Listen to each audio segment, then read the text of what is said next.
আসসালামু আলাইকুম রহমতুল্লাহ ভিউয়ার্স।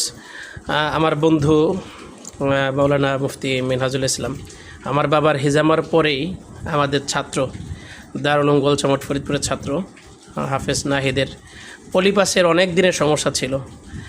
তো এখানে যেহেতু কাজ করতে আসে আমার আব্বুর সাথে সাথে ভাই যেহেতু এই কাজ করে, তাই আমি বললাম যে আমার এক ছাত্র আছে, ওর পলিপাসের সমস্যা, তো ওকে নিয়ে আসলাম। তো অল্প টাইমের ভিতরেই একেবারে অন্টুর ভিতরে ওর পলিপাসের সমস্যাটার সমাধান করে ফেললো।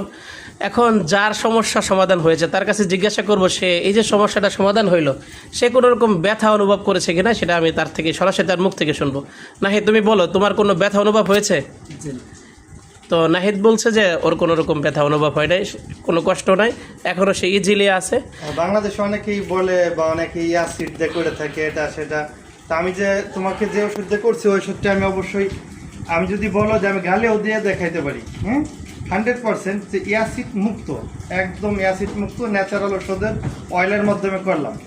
তো এখানে বিন্দু পরিমাণ কোনো অ্যাসিডের কোনো আশ্রয় নেওয়া হয় নাই, বরং ন্যাচারাল তেলের মাধ্যমে করা হয়েছে। তুমি কোনো ব্যথা পাও নাই তো? যাক, শুকরিয়া, আলহামদুলিল্লাহ। তুমি ব্যথা পাও নাই, কথাটা শুনে না মানে খুশি হলাম যে তুমি ব্যথা পাও নাই। তো এই চিকিৎসা কি আরো কেউ নিতে পারে কিনা, তোমার কি ধারণা? যে যদি কেউ যদি নিতে চায় চিকিৎসাটা, কেউ যদি নিতে চায় তাহলে নির্ভয়ে সে কেউ নিতে পারে কিনা? পারবে, অবশ্যই পারবে। তো বন্ধুরা, আপনারা যারা এই চিকিৎসাটা নিতে চান অবশ্যই স্ক্রিনে দেওয়া নাম্বার থাকবে, আপনারা নাম্বারে অবশ্যই যোগাযোগ করবেন ইনশাআল্লাহ। আসসালামু আলাইকুম রহমতুল্লাহ।